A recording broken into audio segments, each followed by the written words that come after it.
Hello నమస్తే Rajani Ganesh channel మరో వంటతో మీ ముందుకు. ఈవేళ ఇంట్లో నూడిల్స్ తయారు చేసుకోవడం ఎలాగనేది చూపిస్తాను, చూడండి.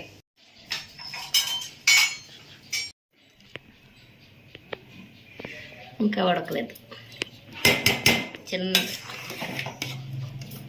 ఇది ఇలా విరిగిపోతే ఉడికినట్టు, ఎక్కువ పట్టదు, 2 నిమిషాలు. ఇంకో టిప్ ఉంది, ఇందులో చూపిస్తాను.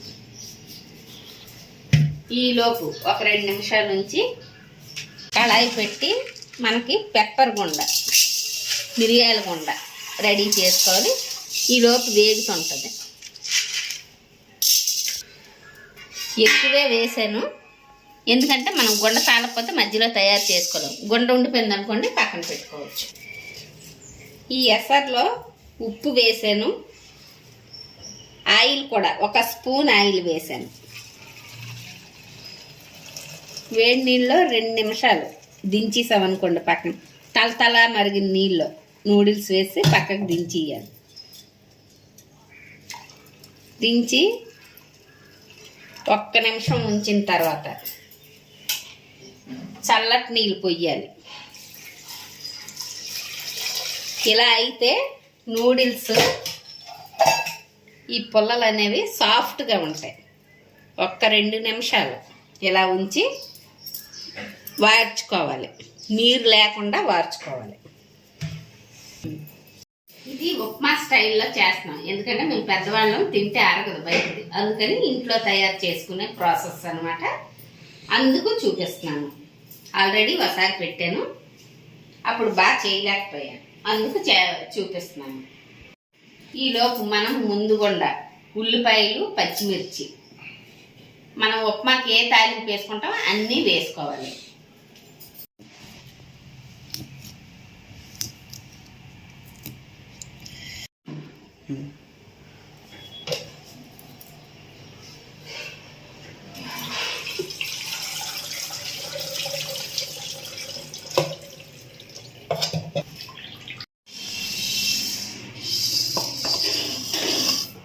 కొంచెం చల్లారిన తర్వాత వండకూడదాం. ఈలోపు మనం ఉల్లిపాయలు, పచ్చిమిరపకాయలు రెడీ చేసుకుంటున్నాం. తాలింపు కూడా నలుగురు కోసమే కదా ఒకేసారి తాలింపు పెడతాను. ఎక్కువ మందికి అయితే ఇద్దరిద్దరికి చేసి, మనం బయటని ఎలాగ ఇద్దరిద్దరికి చేసి 2 ప్లేట్లు ఎలా ఇస్తారు కదా, అలా చేసుకోవచ్చు. చిన్న చూపించు. ఆవాలు కొంచెం 1/2 టీ స్పూన్, నలుగురికి 1/2 టీ స్పూన్ ఆవాలు. జీలకర్ర మాత్రం కొంచెం ఎక్కువ వేసుకోవాలండి, బాగుంటుంది. శనగపప్పు వేసుకోండి.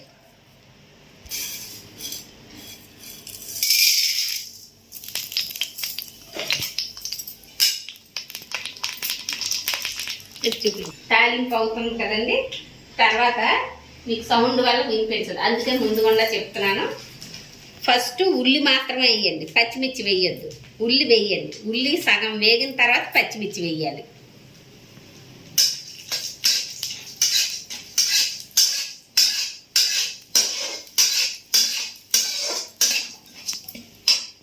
కొంచెం గిన్నె పెద్ద సైజే ఉండాలి. నూడిల్స్ కనేటప్పుడు వండుకునే పాత్ర మనకి పెద్దది ఉండాలి.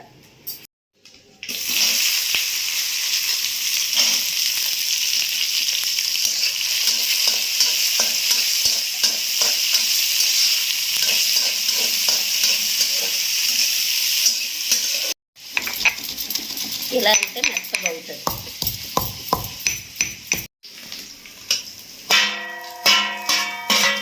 పచ్చిమిర్చి సగం వేగింది కదా, ఈ టైంలో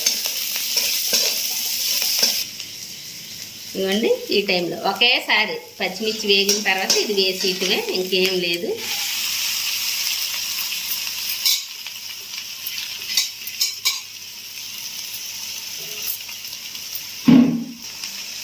ఈ టైంలో మనకి 2 అట్ల పొల కావాలండి. సన్నంగా పొల్లున్నా చాలు, ఏమాత్రం వెడల్పు ఉన్నా చాలు. ఇది ఒక్కదానితో కలిపి తాగదు, ఇలా కలపాలి. ఇలా అన్నమాట.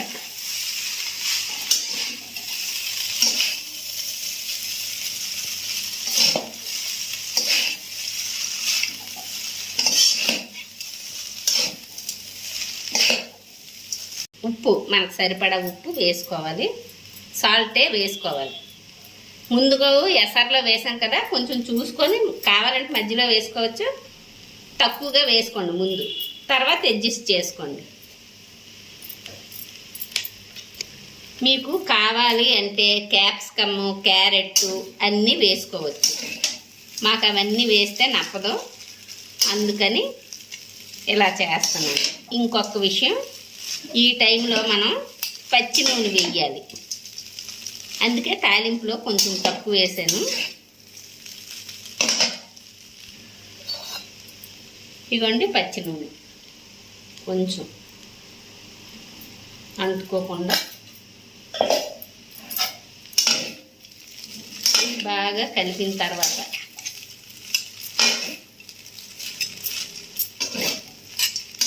మీకు నచ్చితే తినేటప్పుడు పచ్చిళ్ళు ముక్క వేసుకోండి. ఇవ్వండి మెత్తం పౌడర్, దీని తాలూకు ఘాటు ఎక్కువగా ఉంటుంది. బయట అనుకోండి వాటికి ఇచ్చిన మసాలా వాడతాం కనుక ఇది ఎక్కువ అవసరం పడదు, కానీ ఇది మనం ఇంట్లో చేసుకునేది కనుక మిరియాల గుండ ఎక్కువ వేసుకోవచ్చు, వేసుకున్న దానివల్ల బాగానే ఉంటుంది.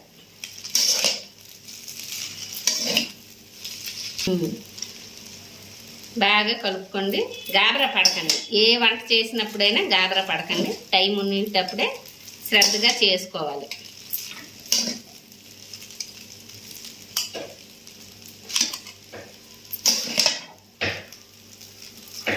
క్యాప్సికమ్, టమాటా, క్యారెట్ ఇవన్నీ వేస్తే ఇంకా కలర్ఫుల్గా కనిపిస్తుంది. మాకు అవన్నీ నచ్చవని వేయటం లేదు. పచ్చి బఠానీ కూడా వేసుకోవచ్చు. ఓకే,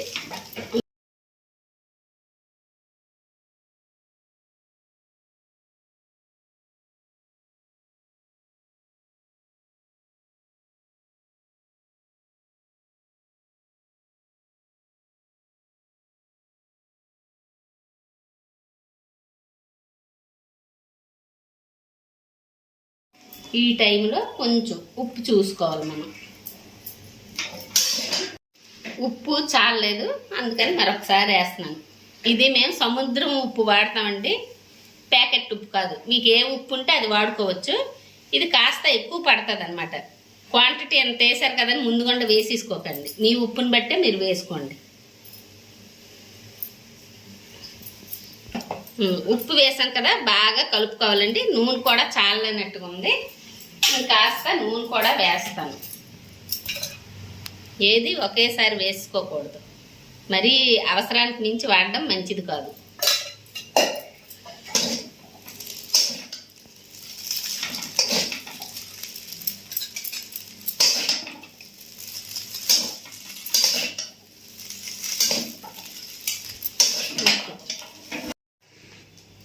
ఒకసారి ట్రై చేసి చూడండి, లైక్ చేయండి, షేర్ చేయండి, కామెంట్ చేయండి, సబ్స్క్రైబ్ చేసుకోండి. Thank you.